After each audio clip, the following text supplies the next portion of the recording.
Welcome to Time News Studios.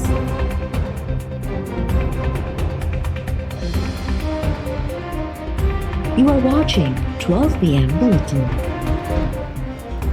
नैब हथां गिरफ्तार Sindh assembly के स्पीकर आगा सिराज दुरानी जो ॿिनि ॾींहनि जो राहदारी रिमांड मंजूर। नैब सख़्त सिक्योरिटी में आगा सिराज दुरानी के इस्लामाबाद जी एहतसाब अदालत में पेश कयो। नैब प्रोसिक्यूटर अदालत का इस्तदा कई तो आगा सिराज दुरानी जा गिरफ्तारी वारंट जारी थियल आहिनि। खेस पहिरीं उॾाम ज़रिए कराची मुंतकिल करणो आहे। एहतसाब अदालत के जज आगा सिराज दुरानी सां मुखातिब थींदे चयो त अवां खे कुछ चवणो आहे, जंहिं ते आगा सिराज दुरानी जो चवणो त मूंखे जल्दी कराची मोकिलियो। नैब आमदनी खां वधीक असासन वारे केस में आगा सिराज दुरानी खे गुज़िरियल ॾींहुं सुप्रीम कोर्ट ॿाहिरां गिरफ़्तार कयो।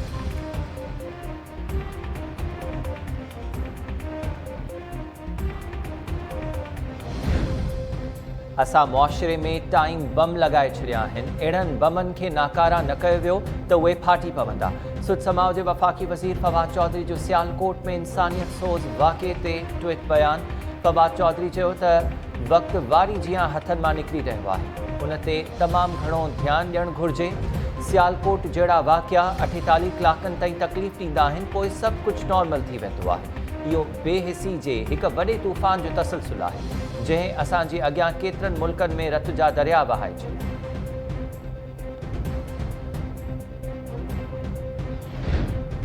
सियालकोट वाक़े जा ज़िम्मेवार कंहिं बि रिआयत जे लाइक़ नाहिनि।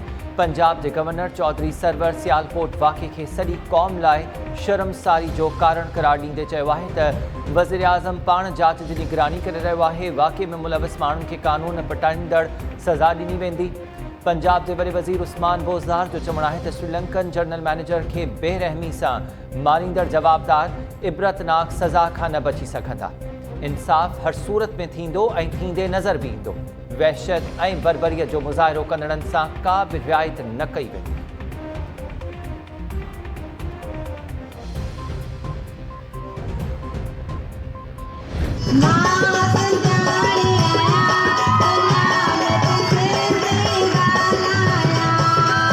तमाम बेहतरीन जस लाए अली काजी साहब असां टोपी अजरक पाए पंहिंजी ख़ुशी महसूस कयूं था। असां इन लफ़्ज़ के फ़ख्र महसूस कंदा आहियूं त सिंधुआ में वाकई असांजो साह आहे।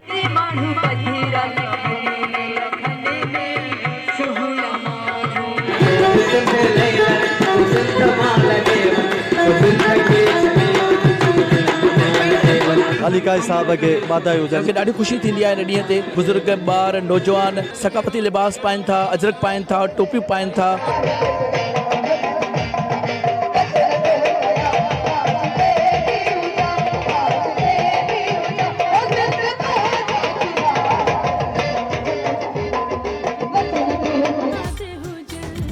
टाइम न्यूज़ ऐं पंहिंजे अख़बार जे सॾ ते सुभाणे एकता जी ईद मल्हाइण लाइ तयारियुनि दौरान सक़ाफ़त जा अंडलठी रंग जरकी पिया। हैदराबाद बाईपास ते एकता जी मुनासिबत सां मौसीक़ी जी महफ़िल में फ़नकारनि पंहिंजे सुरीले आवाज़ सां माण्हुनि खे झूमाए छॾियो। ठठो प्रेस क्लब ते सुभाणे एकता जो क़ौमी कार्ड मल्हाइण लाइ जागृता तक़रीब दौरान क़ौमी गीतनि ते झूमरियूं, तक़रीरुनि ऐं शेरनि में दरिया बादशाह खे भेटा पेश। पंद्रियो जे गर्ल्स हाई स्कूल में जागृता तक़रीब दौरान शागिर्दियाणनि टैबलोस पेश करे भरपूर दात माणियो।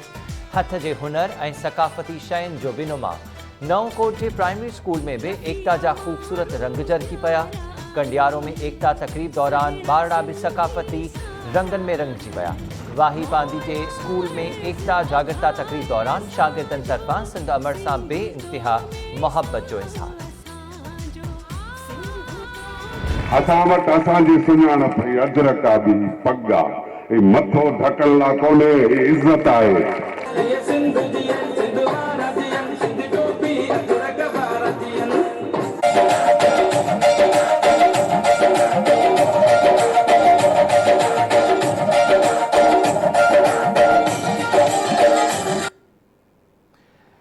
सेंट्रल जेल कराची में भी कैदी एकता के रंगन में रंगजी विया। तकरीब दौरान क़ौमी गीतन ते झुमरियूं।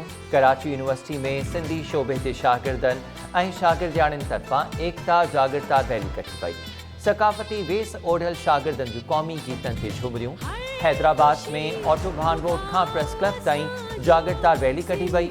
फनकारनि ऐं टिकटॉकर सूदो वॾे अंग में माण्हुनि जी शिरकत। नौजवाननि ऐं नारियुनि जो क़ौमी गीतनि ते रक़्स। इस्लाम कोट जे नौजवान सिंगर शकीला नून पारां ख़ूबसूरत आवाज़ में सिंध धरती ऐं सिंधवासियुनि खे भेटा। असी मंछर की झरवारा सिंधी, असी कोयले करूं झरवारा सिंधी। हथ हथ सां मिलाए आया आहियूं, सभु सिंध अमण जा आया आहियूं। असी सिंध अमण जा जोधा सिंधी, असी धरती जा आहियूं दोधा सिंधी। असी खेट बनियूं खेड़ण वारा सिंधी, असी सोन खे मेड़ण वारा सिंधी। खंड खीर मिलाए आया आहियूं, सभु सिंध अमण जा आया आहियूं। यक तार तंबूरे वारा सिंधी, असी बीन बोणी ॾे वारा सिंधी। असी ॻाइण जमालो जमालो, असी ॻाइण जमालो आया आहियूं, सभु सिंध अमण जा आया आहियूं।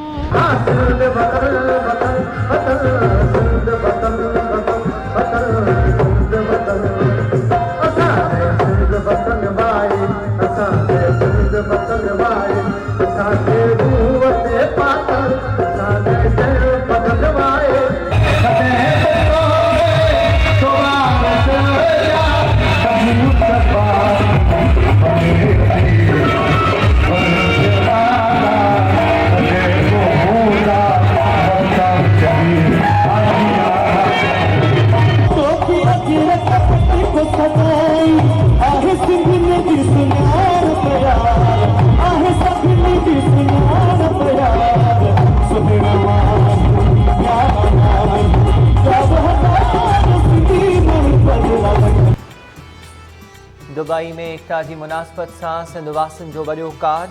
फनकारनि पारां सुरनि जी वर्खा, नौजवाननि जूं सिंधी गीतनि ते झुमिरियूं। परदेह में रहंदड़ समूरनि सिंधवासियुनि पारां 5 डिसेंबर ते एकता ॾिहाड़ो जोश ऐं जज़्बे सां मल्हाइण जो वक़्तु।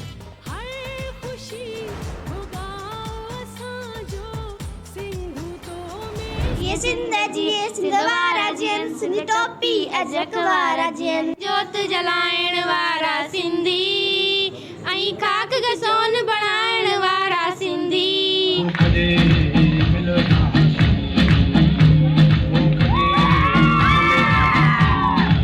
असांजी जेका नई नस्ल अचे थी उनखे असां इन्हनि प्रोग्रामनि जे ज़रिए ॿुधायूं था त असांजी सकाफ़त केतिरी न क़दीम आहे, केतिरी न सुहिणी सकाफ़त आहे असांजी। Today is our Ekta Day and it's like the national Eid for all the Sindhis. Our Sindh is like the paradise on the earth. We are proud to be Sindhi. ऐं असीं पंहिंजी सिंध तां सभु कुझु क़ुर्बान करे छॾींदासीं। सिंधी अबाणी बोली, मिठड़ी अबाणी बोली। एकता दिहाड़े जी शुरूआत अली काज़ी साहब कई। सिंधु दरिया शेर दरिया असांजी तहज़ीब ऐं तमन्ननि जो वारिस आहे। सिंधु जे किनारे विच वापार रहणी करणी जनम वरितो।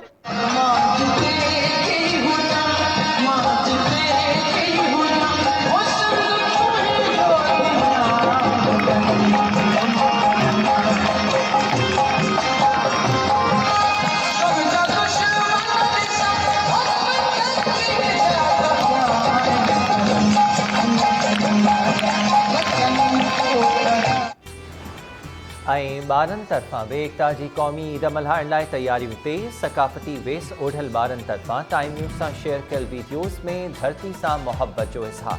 पंहिंजूं वीडियोज़ 0311201051 नंबर ते व्हाट्सएप कयो। इहे वीडियोज़ टाइम न्यूज़ ते नशर करण जो सिलसिलो जारी आहे।